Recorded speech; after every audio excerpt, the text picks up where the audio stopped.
"Dad, I don't think Mom loves you anymore. And I think she wants you gone." The words landed with a quiet brutality, cutting through the simmering sounds of marinara sauce on the stove and the soft hum of the dishwasher cycling in the background. Ethan froze mid-stir, the wooden spoon trembling slightly in his hand. The kitchen, usually a sanctuary of warmth and routine, suddenly felt colder. Smaller, as if the walls had just taken a collective step inward. He glanced at Chloe, perched on the far side of the kitchen island, her eyes downcast beneath the halo of her frizzy ponytail. She toyed with a cloth napkin, folding it into corners and unfolding it again. Her voice had been steady, too steady for a 13-year-old. But now, her fingers betrayed her. Ethan's first instinct was denial, not because he didn't believe her, but because he had believed too much in Lauren for too long. Still, a part of him had felt it coming. The cold dinners, the brushed-off kisses, the way she now clung to her phone like a second heartbeat. "I thought she was just tired," he said, half to himself. Chloe didn't look up. "She doesn't act tired, just gone." He turned the burner off. The sauce would have to wait. "What do you mean, wants me gone?" he asked carefully. Kneeling beside her stool, keeping his tone even. He had commanded units under fire. He knew how to hold a line. But this was different. This was his daughter, his home. Chloe bit her lip. "She says things when she thinks I'm asleep. I heard her talking on the phone. To someone, I don't know who. A man, I think." Ethan's pulse ticked upward. "What did she say?" Chloe's eyes brimmed. "She said life would be easier if you weren't around anymore." The words hung in the air, heavier than any mortar blast Ethan had faced overseas. His breath caught, not in panic, but in calculation. He searched Chloe's face, gauging her truth, but there was no deception. Just fear. Raw, adolescent fear trying to sound brave. "She said it like a joke at first," Chloe whispered. Then she said it again, like she meant it. Ethan's mind surged forward, flashpoints of behavior he'd dismissed as mood swings or fatigue. The work trips that never included conference photos.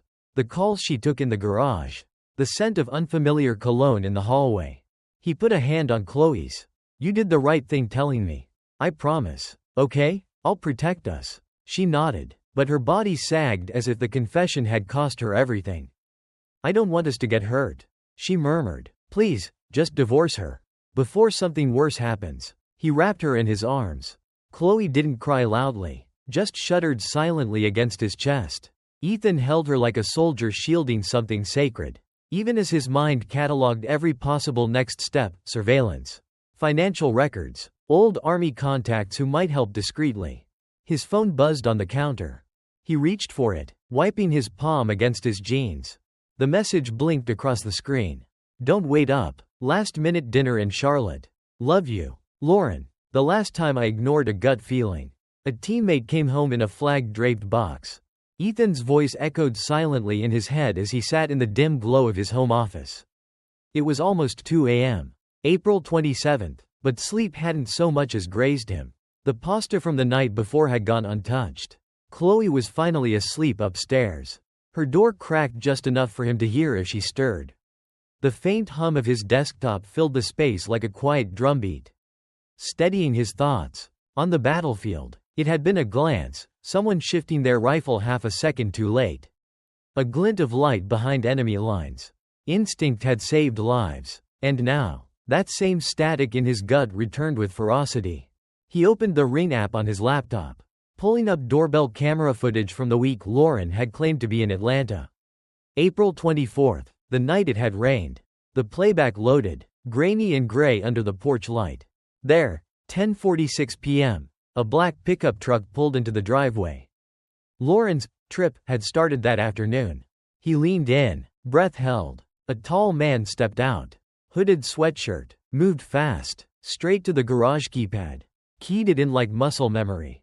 The door rolled up. No hesitation. Ethan's fingers trembled as he paused the video. He hadn't changed that code in over a year. Next, he opened Lauren's shared calendar. No entries for Atlanta meetings. Odd. Lauren was usually obsessively detailed.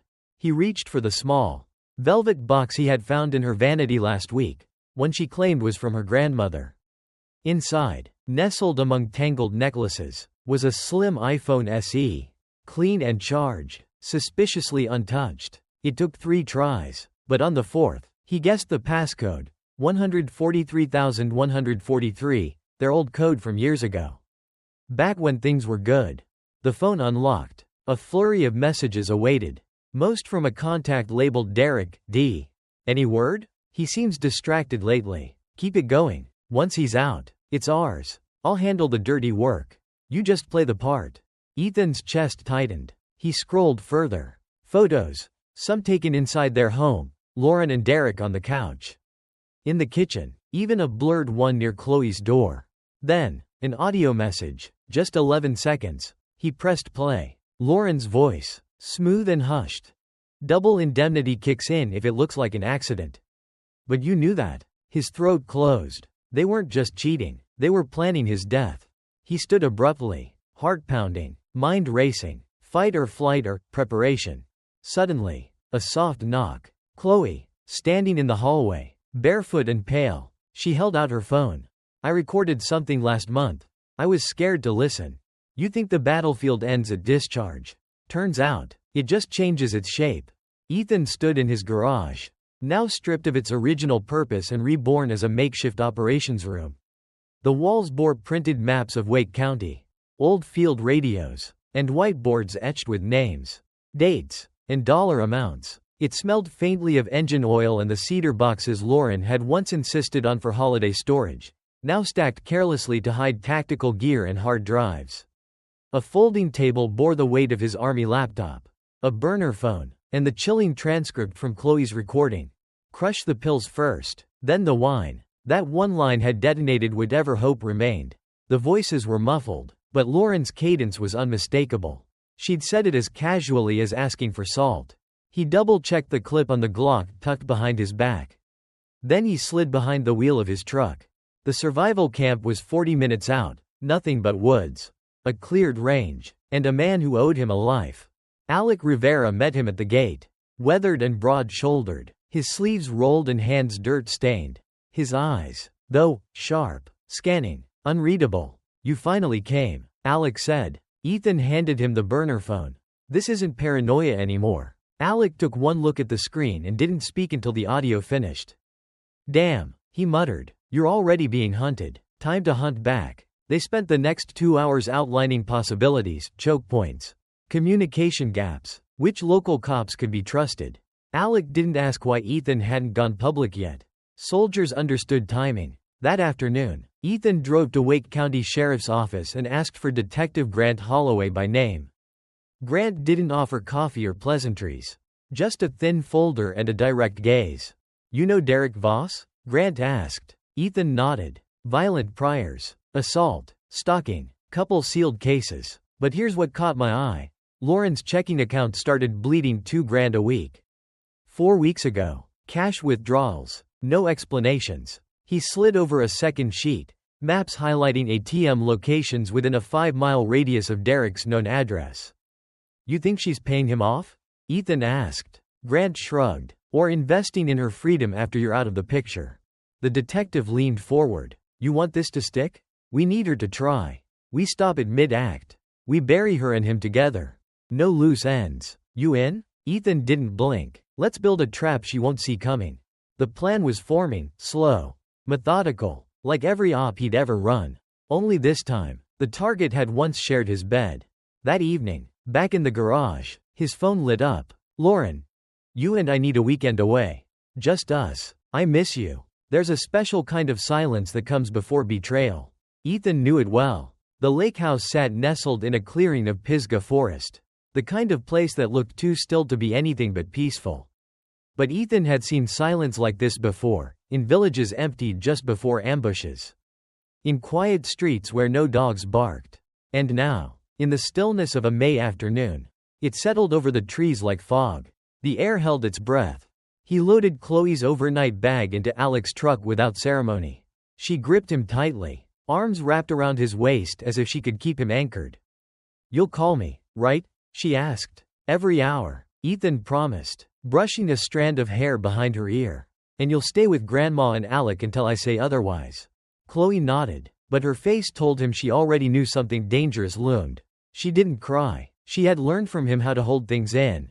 Once they were gone, Ethan turned to the house. Cameras disguised in smoke detectors. Microphones beneath outlet covers. Grant's team scattered in unmarked SUVs a half-mile away. Tuned to every feed. Lauren arrived an hour later with a woven basket of wine, cheeses, and what she called a second honeymoon smile.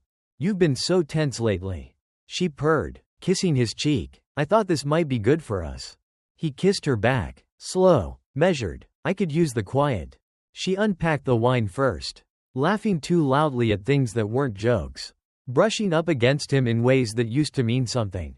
She suggested they eat outside, overlooking the lake, as the sun dipped behind the trees. They toasted. She barely touched her food. When she excused herself to the bathroom, Ethan checked the recorder in the end table. Still active. Minutes later, Lauren reappeared in a satin robe. "You should lie down. I'll pour another glass." Ethan stretched on the couch, body loose, eyes half closed, but his ears were sharp. In the kitchen, he heard the rustle of pills, the clink of glass, the low hum of her voice. She stepped into the doorway, wine in hand, smiling softly. "Just us, babe, finally." He feigned sleep. Then her whisper, faint but distinct, crept from the hallway. "The insurance will cover both if the timing's right." He didn't move. Outside, Alec adjusted his binoculars, shifting his stance. Grant's radio crackled faintly. Miles away, Chloe sat stiffly on her grandmother's couch, eyes on the ticking clock. Her fingers hovered over her phone. She couldn't stop the chill crawling up her spine. She dialed 911. "What's your emergency?" "I think my mom might hurt my dad." He lay motionless, one heartbeat away from betrayal or death. The dock groaned under shifting weight. Wood slick with midnight moisture. Fog curled low over the water, thick and spectral, muffling footsteps and whispers. Ethan's body dangled between Lauren and Derek. His head slumped, limbs loose. The pill-laced wine was untouched, but he had wet his hair and lips with lake water. His skin cool enough to pass for sedated. Every breath he took was shallow, measured. Every beat of his heart, calculated. Lauren's breath was uneven as she gripped his shoulders. "He's heavier than I thought." Derek cursed under his breath. "Should have just done it upstairs." Lauren shot him a look. "We can't have blood. This looks like an accident. A fall." Ethan let his body roll slightly, as if gravity had its way. Derek adjusted his stance at the edge of the dock. "Should we weigh him down?" "Just shove him. The current will do the rest." Ethan felt Derek's hands shift under his arms, rough, impatient. The boards creaked. Cold mist kissed his face. Then, spotlights exploded from the tree line. Red and blue sirens tore the silence apart. A voice boomed over a megaphone.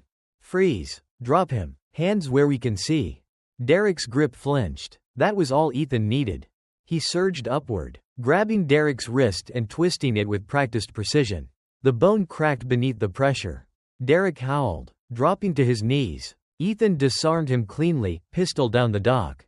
Kicked out of reach, Lauren staggered back, hands raised, face draining of color. From the woods, Grant and his team stormed in, weapons drawn but measured, their movements surgical. Ethan held Derek in an armlock until cuffs clicked shut behind the man's back. Then he turned to Lauren, whose mask had cracked wide open. "Lauren Blackwood," Grant said, stepping forward. "You're under arrest for attempted murder." Her eyes narrowed, lips curling into something not quite a smile. "This isn't over," she hissed as the cuffs snapped closed. "You'll regret crossing me." The handcuffs clicked shut, but Ethan knew, this was just the beginning.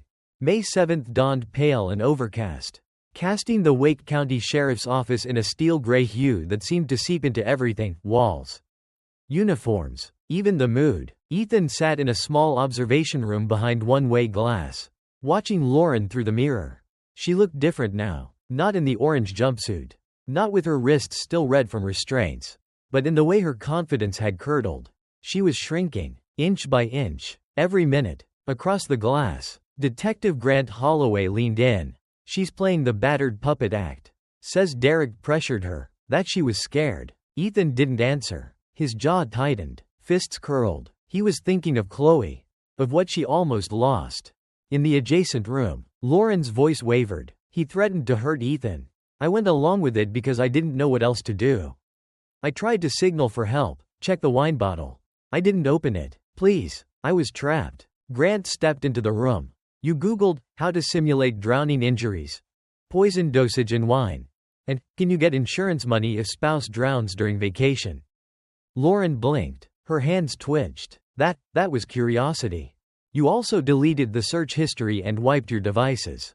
Except you didn't wipe the cloud. He tossed a folder onto the table. Lauren didn't open it. Back in the observation room, Alec entered with a paper in hand. Grant just got confirmation on something else.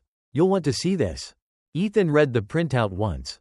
Then again. His vision blurred, not from tears, but fury. A $250 life insurance policy. On Chloe. Signed just 4 months ago. Primary beneficiary, Lauren Blackwood. He couldn't breathe. The world shrank to a pinpoint. Jesus. Alec muttered. She wasn't just clearing you out. Ethan didn't wait for permission. He walked into the room. Lauren looked up, startled, ashamed, or pretending. He leaned in close, his voice low, cold, meant only for her ears. You didn't just betray me. You tried to erase your own daughter. For a moment, Lauren's mask slipped entirely. A flicker of something passed behind her eyes, not guilt. But calculation interrupted. She said nothing. Ethan walked out. Moments later, Grant's phone buzzed. He glanced at the screen. Frowned. He turned to Ethan. We have a new name. Tessa Vale. She notarized documents for Lauren. But she's not a licensed notary. Ethan stiffened. Her best friend.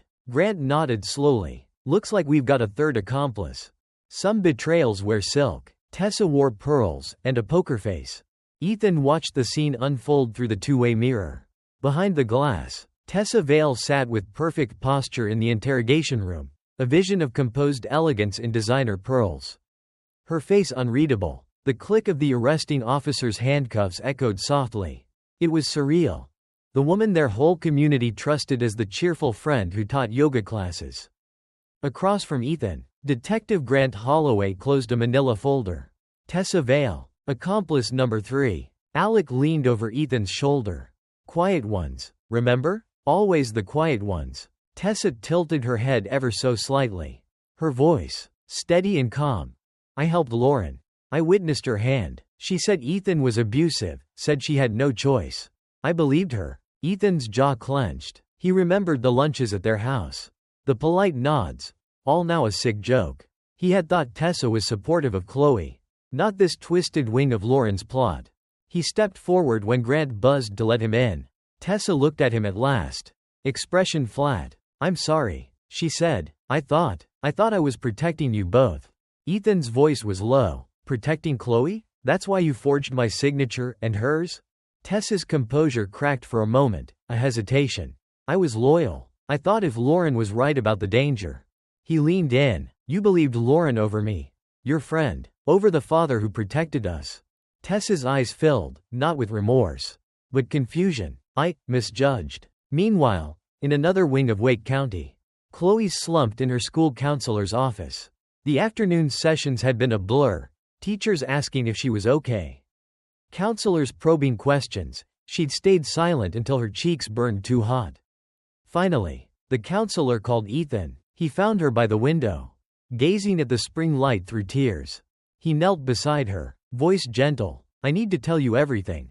It's not your fault. Chloe's voice trembled. Mom's friend helped? She said I was just an inconvenience. That statement, the one she'd been afraid to voice, hung between them. Tears fell as she whispered. Was I just an inconvenience to her? Ethan pulled her into a hug. Never. You're everything. That evening, the three of them, Ethan, Alec, and Grant, met in the garage. The whiteboards were filled, the maps updated. Alec laid out printed screenshots of text messages, insurance paperwork, bank transfers, and Tessa's forgery. He labeled each. Evidence. Link. Motivation. Grant checked his watch. D.A. Moss will come by tomorrow. She's reviewing the packet ahead of trial prep. Chloe peeked into the garage. Clutching her notebook, she had drawn a picture of their family, herself, Ethan, and a blank space where Lauren had been. Ethan smiled at the gesture.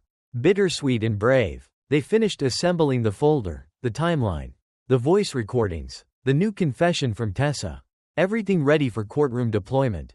Later that night, Ethan tucked Chloe into bed. He kissed her forehead. "Tomorrow's a big day. We bring it all down." She nodded, eyes thoughtful. "We go to trial in 10 days. Get ready for war. You never really know someone until they're forced to swear on a Bible." The courtroom smelled of varnished wood and nerves. Reporters filled the back row with silent pens and poised lenses. The seal of North Carolina loomed above Judge Henley's bench, casting a solemn weight over everything. Ethan sat behind the prosecution's table, spine straight, fingers loosely laced, expression unreadable. To his left, D.A. Patricia Moss stood, dark-suited and poised. "Ladies and gentlemen of the jury," she began, "this is not just a case of conspiracy. It is the story of a father nearly killed in his own home, of a daughter nearly orphaned by design." Moss's voice was calm, deliberate. "You will hear audio recordings. You will see insurance documents. And you will come to understand just how meticulously Lauren Blackwood planned this betrayal." Lauren's attorney rose next. He was younger, sleek, and smoothed his tie with performative gravity. "My client," he began, "was a woman under duress. Years of emotional strain, PTSD from living with a rigid military husband. Her actions were misguided, yes, but driven by survival, not malice." Ethan felt his jaw tighten, but he didn't move. He'd expected nothing less than character assassination disguised as defense. "Exhibit A" played across the courtroom. Lauren's voice floated from the speakers. "Saccharine and chilling. Let's make it romantic. Bring the wine. I'll light the candles." Another recording. "Lower. Colder. Crush the pills first, then the wine." The room didn't breathe. Tessa took the stand next. She looked smaller without her pearls. Her hands folded tightly. "She told me Ethan was dangerous. That Chloe needed protection. I believed her." The defense pounced. "So you admit everything you did was based on hearsay?" Tessa hesitated. I thought I was helping." "Did she ever threaten you?" "No." "Did you ever see Mr. Blackwood act violently?" "No." "Then why?" "Ms. Vale, did you help her forge the policy that would make her the sole beneficiary of her daughter's death?" Tessa broke. "Because she said Chloe was better off without him." The words landed heavy. Later, Ethan took the stand. He answered the DA's questions with clarity, recounting the timeline, the surveillance, the rescue. But it was the final question that hung in the air. "And what do you remember most? Mr. Blackwood?" He turned slightly to the jury. "She smiled at my daughter, hours after signing her death warrant." Silence. In the hallway outside, Chloe approached the courtroom door. Her hand trembled over the handle. She wasn't sure if she wanted to see her mother. But she knew she couldn't look away from the truth any longer. The most dangerous truths come from the mouths of children, because they have nothing left to lose. Chloe sat upright in the witness chair, her small frame illuminated by the soft lamp overhead. Her legs swung lightly above the floor. Beyond the glass, the courtroom leaned in, jurors silent, reporters poised, her father watching from the front row. She took a steady breath, voice clear. When her voice first filled the courtroom line, Ethan's throat clenched. Chloe had once whispered, "What if nobody believes me?" But now, every eye, except Lauren's, was fixed on her. She began. "I was sleeping one night. I heard my mom talking in the hallway. I turned over, heart pounding, and I heard her say, 'One day, it'll just be us.'" The words trembled from her lips like a confession she hadn't dared speak before. D.A. Moss nodded encouragingly from her chair as Chloe continued. "There was a man, he came into my hallway. I was too scared to open my door. But I heard his voice. I was so scared, I thought he was going to hurt my dad." Across the gallery, Lauren turned pale. She clasped her hands, knuckles white, but didn't move. Chloe swallowed, racing ahead. "I recorded it on my phone that night. I couldn't sleep. I held it tight, just in case. And then, when I heard my mom say that line, that's when I knew." She closed her eyes, steadying herself. "I knew she meant it." The courtroom held its breath.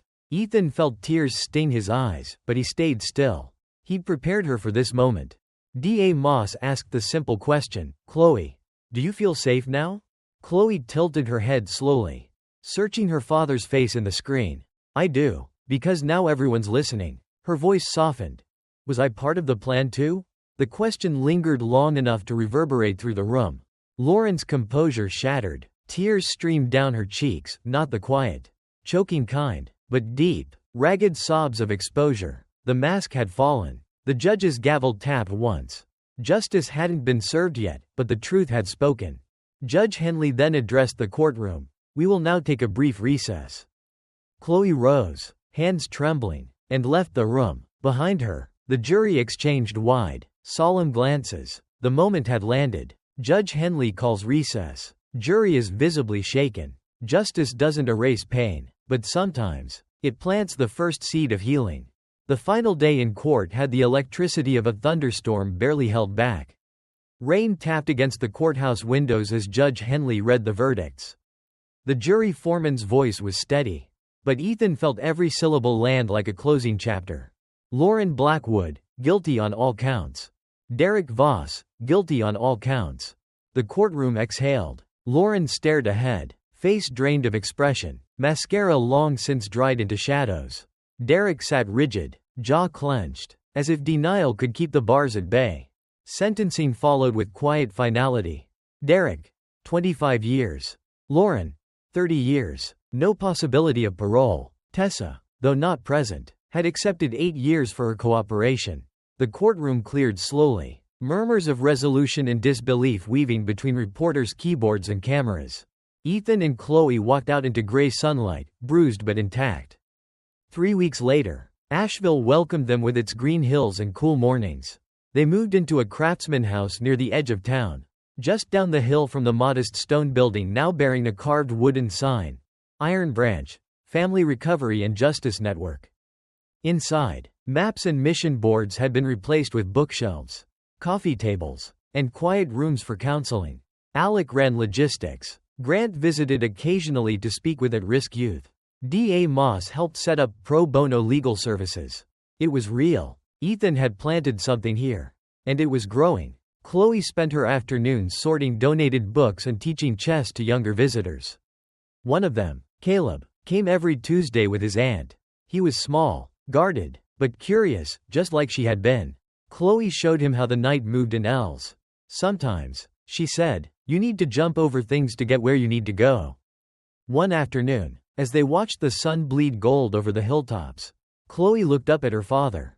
We're okay now, right? Ethan looked at her, eyes soft but strong. Better than okay. Just as he reached to hug her, the office door chimed. A woman stepped in, mid-30s, clutching a worn handbag, her eyes bruised with more than just fatigue. She looked around, hesitant, and finally said, I heard, you help people like me.